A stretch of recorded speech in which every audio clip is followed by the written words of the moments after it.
Did you know that one of the most powerful movies about war and survival almost never got made? The Killing Fields tells a true story so dark, so heavy with pain, that many people thought audiences would never want to watch it. But here's the thing. This film became a masterpiece that changed how we see war movies forever.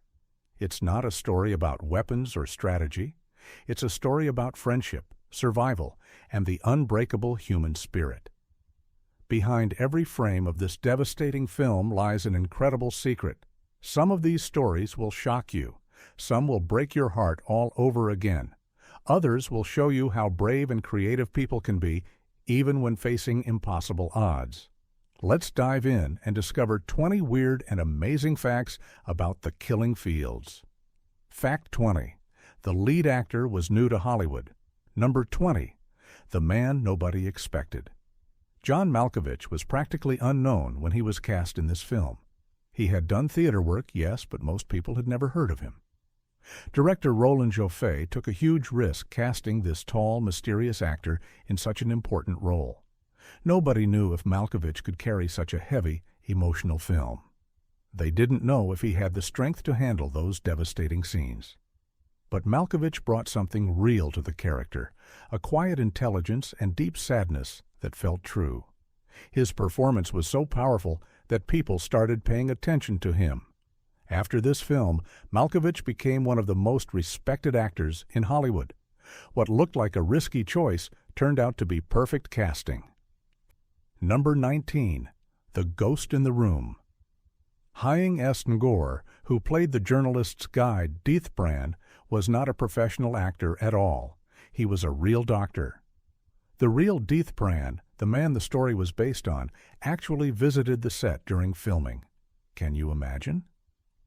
The real person whose life was being portrayed watched actors recreate his most painful memories. This created an intense pressure on Hying S. Ngor. Every scene had to feel true because the actual survivor was right there watching. Ngor brought such authenticity to the role because he understood the weight of that responsibility. He wasn't just playing a character, he was honoring a real person's suffering. That wasn't just acting, it was carrying someone else's truth with your whole body. Fact 18. The Cambodian Killing Fields were a real place. Number 18. The ground remembers everything. The movie was filmed partly in Thailand, but not in the actual killing fields of Cambodia. The filmmakers couldn't shoot there because it was too dangerous and the wounds were still too fresh. Instead, they found locations in Thailand that looked similar.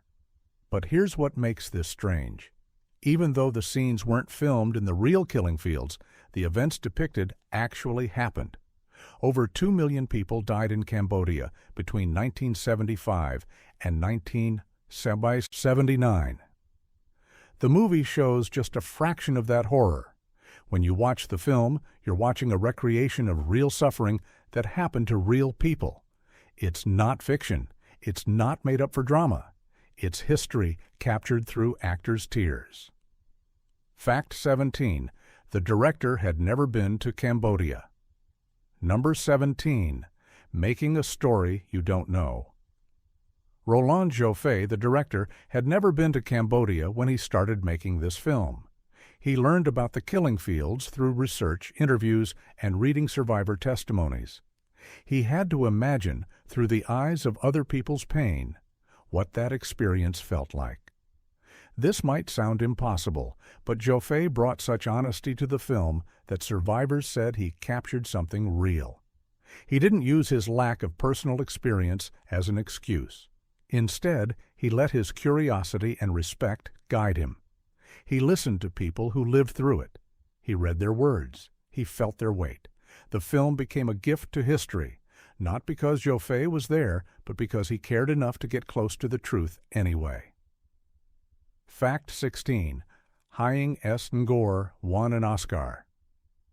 Without acting training, number 16, the doctor who became a star. Hying S. Ngor walked onto the film set with no acting classes, no training, no experience in front of cameras. He was a trained surgeon. He knew how to save lives with his hands, not how to move his face for a camera. Yet his performance was so real, so raw, so deeply human that he won the Academy Award for Best Supporting Actor. This had never happened before and has never happened since. A complete acting amateur winning an Oscar. That Oscar wasn't for pretending, it was for truth. Gore brought something that can't be taught in any class.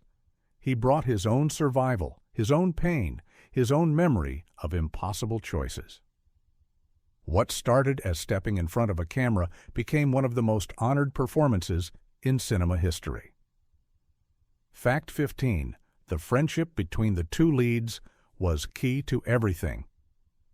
Number 15. Love as a shield. The friendship between the two main characters, the journalist Sidney Shanberg and his guide Dith Pran, was the emotional heart of the entire film. John Malkovich and Haing S. Ngor spent weeks before filming even began getting to know each other. They weren't just learning their lines. They were building a real connection. They needed to understand how two men from completely different worlds could become brothers. This friendship made every scene feel true. When they were separated, you felt the wound. When they reunited, you felt the healing. The actors didn't pretend to care about each other. They actually did. That genuine bond transformed the film from a story about war into a story about love surviving the darkest places.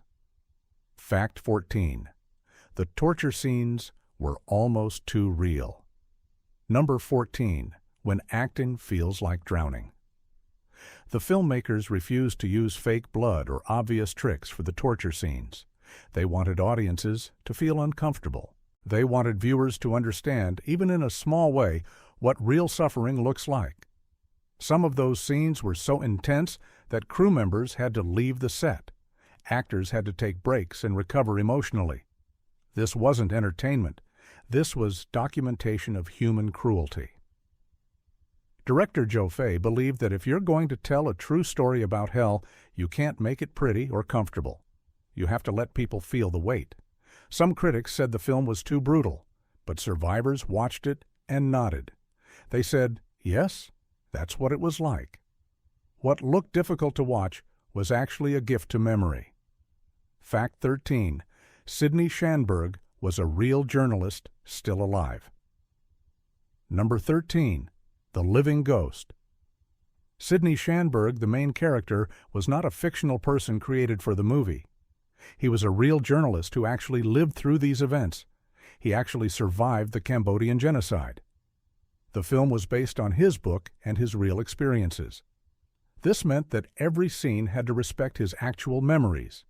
He could watch the movie and say, "That's not how it happened," or, "Yes, that's exactly how it was." This pressure on the filmmakers was enormous. They couldn't invent scenes for drama. They couldn't bend the truth for a better story. They had to honor a real man's real life. Shanberg's presence reminded everyone that this wasn't entertainment pretending to be history. It was history asking to be told with respect. Fact 12. The film was made. During a time of real danger. Number 12. Making art while the world watches. The Killing Fields was filmed in 1983, just a few years after the genocide ended. The region was still unstable, people were still grieving, the wounds were still bleeding. Some survivors didn't want the film made because it meant reliving their worst moments. Others wanted it made because silence felt like betrayal. The filmmakers worked in this complicated space where nothing was safe and everything mattered. Actors would film emotional scenes and then leave sets where real survivors might pass by. It wasn't just movie magic. It was tightrope walking between respect and responsibility. That tension, that awareness of real pain happening nearby, seeped into every frame. The film felt heavy because it was made on heavy ground. Fact 11. The child actor brought real innocence to horror. Number 11. A young heart witnessing darkness. The film includes scenes with child actors in refugee camps. These were real scenes, filmed with real extras and local people. Some were actual survivors. Filming with children in these recreated horrors created a strange and painful responsibility. How do you explain to a child what they're acting in? How do you make them understand without traumatizing them? The filmmakers were careful and compassionate. They explained things simply. They made sure children weren't exposed to the most graphic content. Yet somehow, the film still captures the eye's incomprehensible, children facing impossible situations. Their innocence, even in scenes of darkness, makes the film even more heartbreaking. Children shouldn't know this kind of pain. That's the message every frame whispers. Fact 10.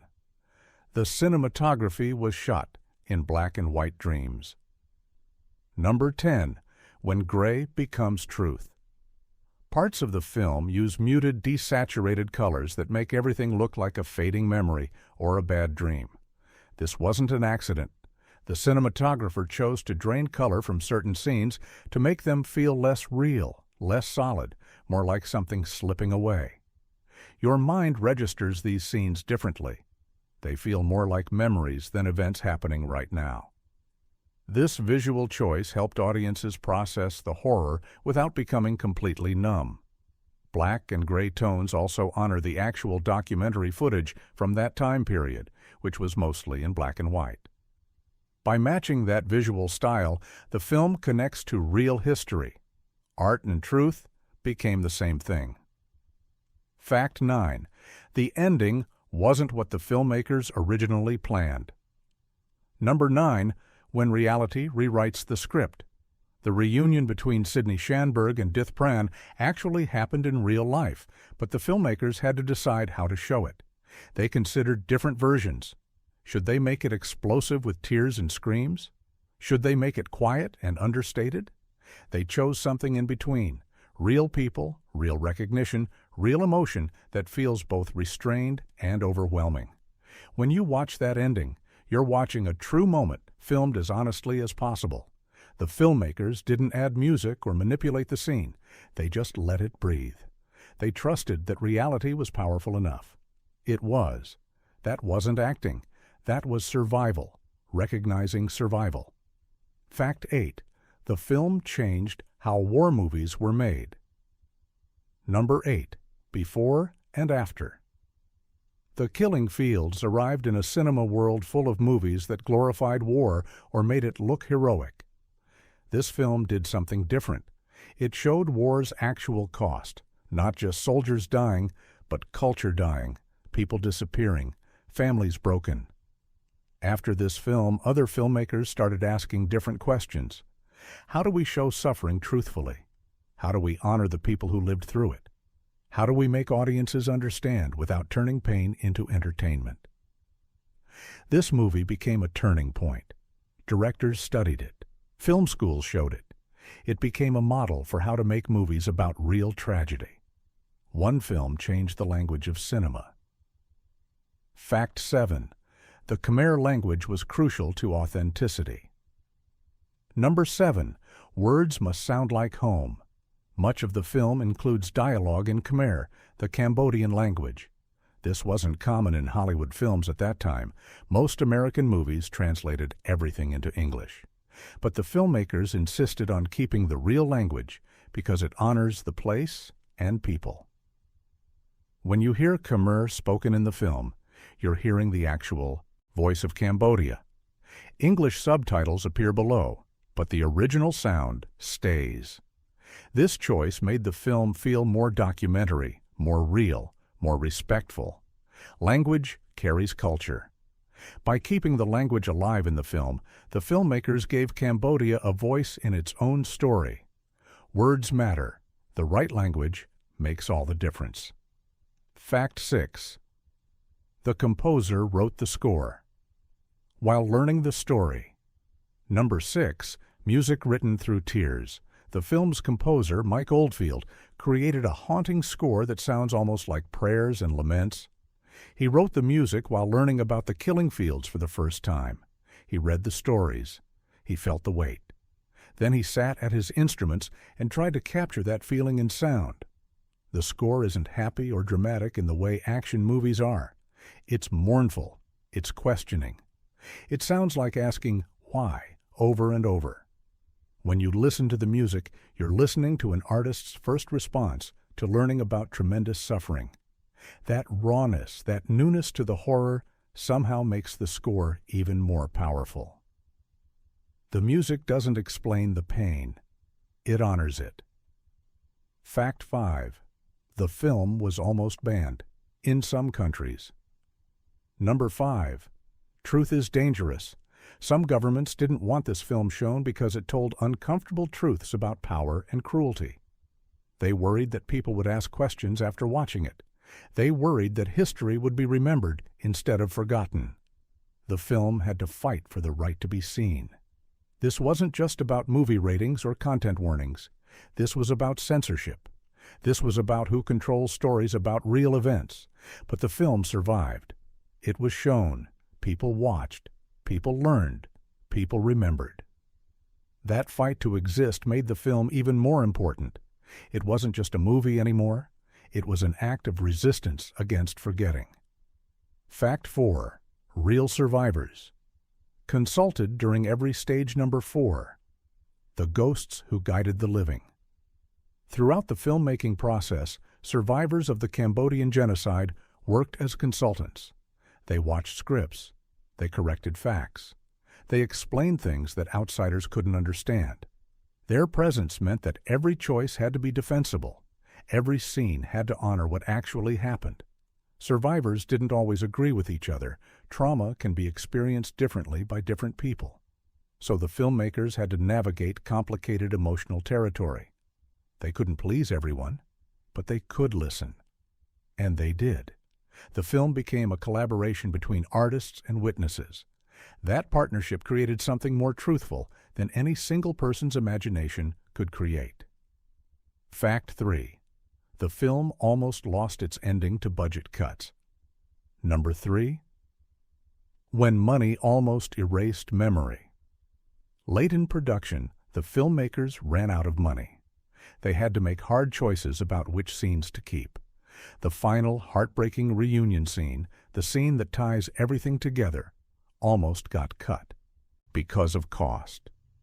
But everyone understood that losing that ending meant losing the film's soul, so they found a way.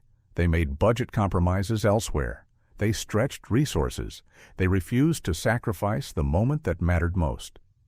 That ending survived because people believed it had to. The filmmakers chose emotion and truth over financial safety. That wasn't a business decision.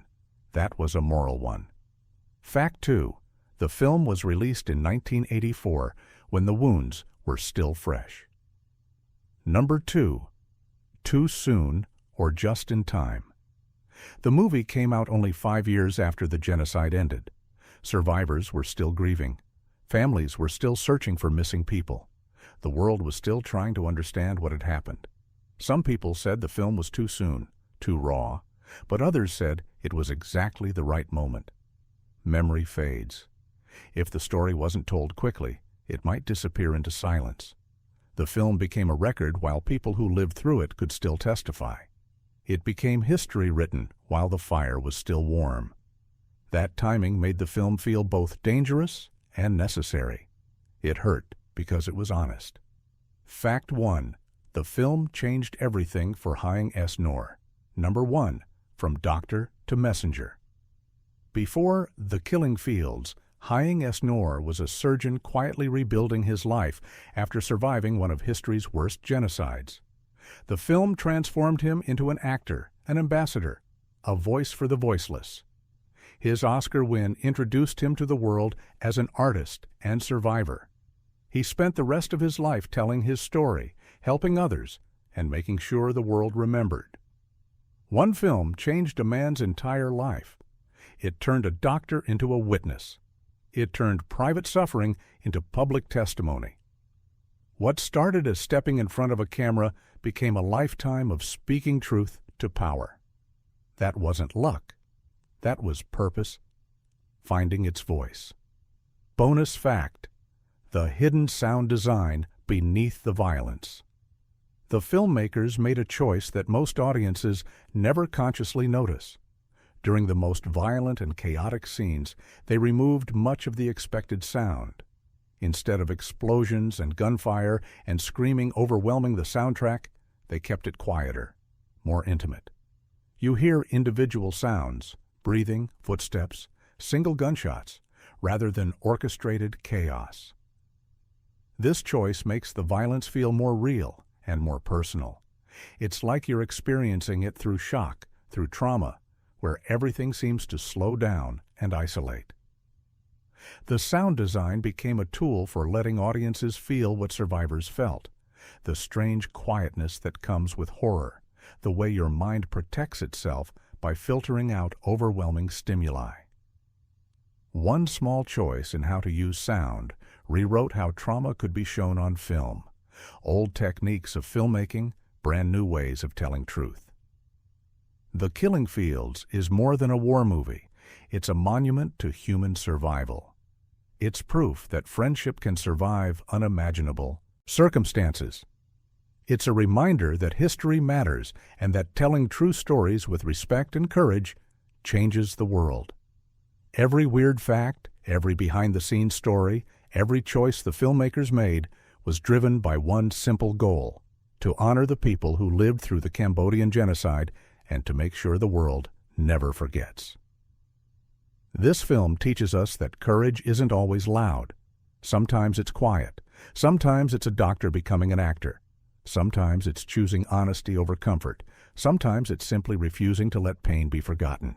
If you enjoyed these stories about The Killing Fields, please subscribe for more deep dives into cinema history. Every movie hides a truth, and we'll keep uncovering them, one story at a time.